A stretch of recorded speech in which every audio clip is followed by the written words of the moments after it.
ফেডারেশনের নির্লিপ্ততায় হকি সমস্যার সমাধানে ক্রীড়ামন্ত্রীর হস্তক্ষেপ চায় মোহামেডান স্পোর্টিং ক্লাব।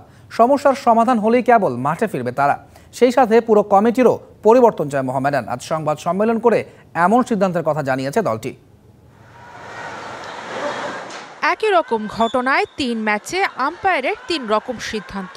হকি ফেডারেশনের মন গড়া নিয়মে আর খেলতে চায় না ঐতিহ্যবাহী ক্লাব মোহামেডান। বাইলজের বাহানায় পক্ষপাতমূলক আম্পায়ারিংয়ের শিকার হয়েছে বলে অভিযোগ তাদের।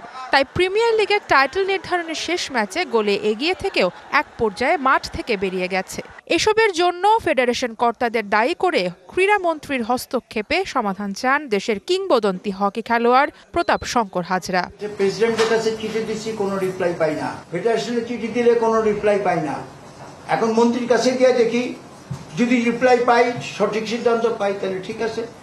মোহামেডানের অভিযোগ, ফেডারেশনের একরোখা কার্যকলাপে হুমকির মুখে পড়ছে দেশের হকি। সেই সাথে বারবার ঘরোয়া লিগে চ্যাম্পিয়ন দল নির্ধারণে হচ্ছে পক্ষপাতমূলক আচরণ। তাই সাময়িক নয়, স্থায়ী সমাধান চায় মোহামেডান। এক ব্যক্তি ইচ্ছা অনিচ্ছার উপর যে একটি ফেডারেশন চলে বা টিম চলে, তাহলে সেই দেশে খেলার উন্নতি হতে পারে না। এই জন্যই খেলাধুলার মান এত পিছনে যাবে। অন্তত খেলাধুলার জায়গাটা জানি ভালো রাখা হয়। পুরো লিগ জুড়েই নানা তর্ক বিতর্কে জড়িয়েছে হকি প্রিমিয়ার লিগ। বারবার আম্পায়ারিং নিয়ে ভুল সিদ্ধান্তে প্রশ্ন উঠেছে টুর্নামেন্টের মান নিয়েও। এসব জানানোর পরও সমস্যার সমাধান না হওয়ায় ফেডারেশনের পুরো কমিটির পরিবর্তন চায় ঐতিহ্যবাহী মোহামেডান।